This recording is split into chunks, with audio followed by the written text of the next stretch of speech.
Hello there, my name is Cindy, and recently I started a new channel on YouTube called Cindy's Kitchen.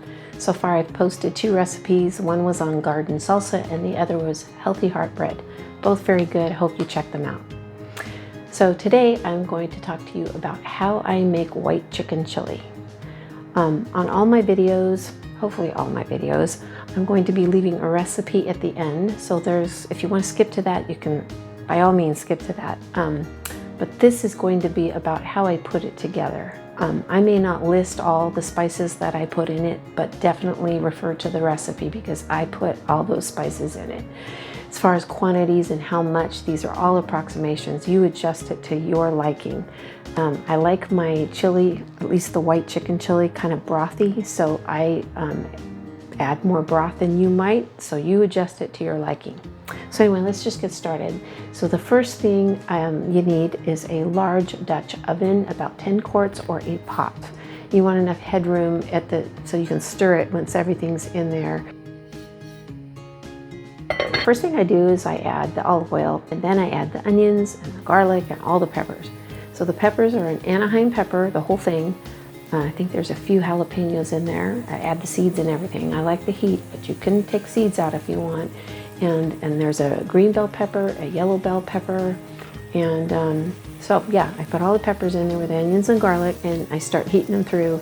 I don't fully cook them, but at this point I make a well in the center, and then I add the ground chicken. I do it in this order because to me it seems like it brings it all together at the end, and the chicken doesn't get overcooked. I don't like the chicken overcooked.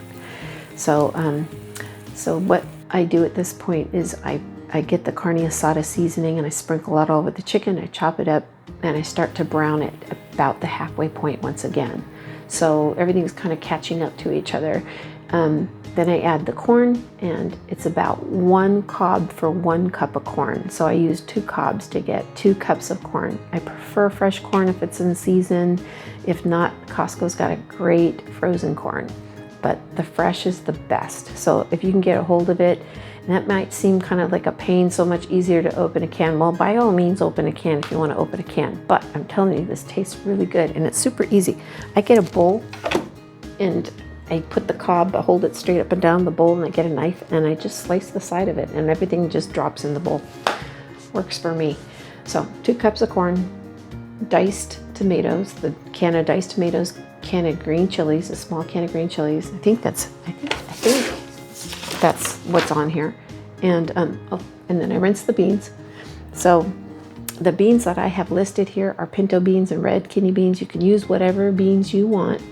The only comment I'd make here is if you use chili beans, which I've used, if you put chili beans in there, then I would not rinse those because they have seasoning in them, and it doesn't make any sense to buy chili beans and rinse out the seasoning. I'm not talking about canned chili, I'm talking about chili beans, just to be completely clear. Someone like me would get very confused about that. Anyway, so you get your beans in there, your tomatoes, your green chilies, and at this point you want to add your chicken broth.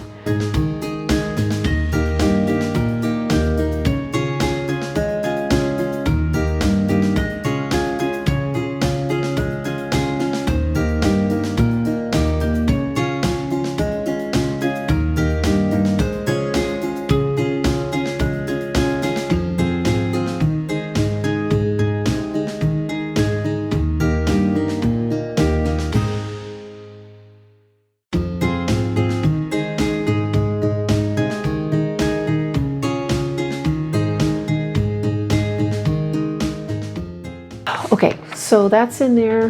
Get it hot because the cheese isn't going to melt very well if it's not hot. I use about 4 ounces of the cream cheese, chop it up, put it in there. It's going to melt faster that way. Stir it real good, put the lid on it and let it simmer for about 20 minutes. And once it's simmered about 20 minutes, then you can you can squeeze in some fresh lime and some of your fresh cilantro that is on the recipe, and you mix that in and it is ready to serve. So at this point I ladle it into bowls, and I use the garnishes, which is the avocado, the sliced lime, a queso fresco cheese, and what did I miss? Fresh lime, cilantro. So you got 4 items in there. That's beautiful. It tastes amazing. It has a lot of flavor. Don't be shy on the spice, especially with the chili powder, because there's some great chili powders out there. You can mix them if you like. Smell spices. I always get a lot from the smelling of spices. There's turmeric in this, and turmeric is really good for inflammation. So yeah, the spices can be really, really good for you, and I would read up on those. You'd be surprised at some of these things and nutrients that we actually need and don't get enough of. So go for it. Anyway, I hope you like it. I hope you try it. And if you do, please leave comments below.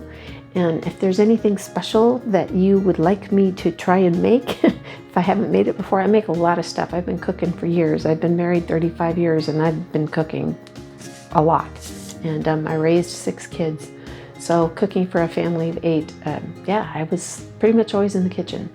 So, but anyway, I do enjoy it, except for when I'm really tired. But one thing I really feel like I got a handle on soups and chilies and things that are in big pots. So, and keeping that flavor there and keeping everybody well fed. So I do hope you try it. And I am done rambling. And I just want to say thank you for watching, and you have a great day.